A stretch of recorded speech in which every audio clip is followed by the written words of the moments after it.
টিকা তোমাদের দিতে পারে সলভ নীতি, ঠিক আছে। সবিলোপ নীতি বা দ্বৈত শাসন ব্যবস্থা বলতে কি বোঝো? ভেরি ভেরি ইম্পর্টেন্ট প্রশ্ন, কিন্তু একটা কিন্তু মিস করে যাবে না। দেখো 7 নম্বর প্রশ্ন হচ্ছে আরো বেশি গুরুত্বপূর্ণ, যেটা হচ্ছে কবে কলকাতায় এশিয়াটিক সোসাইটি প্রতিষ্ঠা করেন? Most and very very important, ঠিক আছে।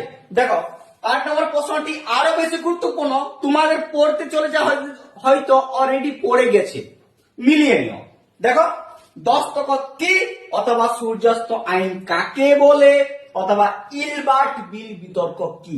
এই তিনটির মধ্যে যে কোনো একটি প্রশ্ন পাচ্ছ অথবা দুটি পাচ্ছ, কিন্তু পাচ্ছ 100% শিওর, ঠিক আছে। দেখো 9 নম্বর হচ্ছে টিকা অবনয়ন শিল্পী, অবশিল্পায়ন যে টিকাটি, সেটি মোস্ট ভেরি ভেরি ইম্পর্টেন্ট, মান 2 এর ভালো করে প্র্যাকটিস করে নাও।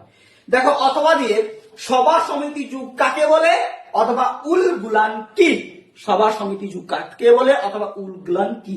9 নম্বর যে লাইনটি, সেটা তোমার জন্য মারাত্মক ইম্পর্টেন্ট, প্রতিটা প্রশ্ন ভালো করে প্র্যাকটিস করবে, একটি প্রশ্ন কিন্তু ছেড়ে যাবে না, ঠিক আছে। দেখো লাস্ট 10 নম্বর প্রশ্ন হচ্ছে চরমপন্থী কাদের বলা হয়?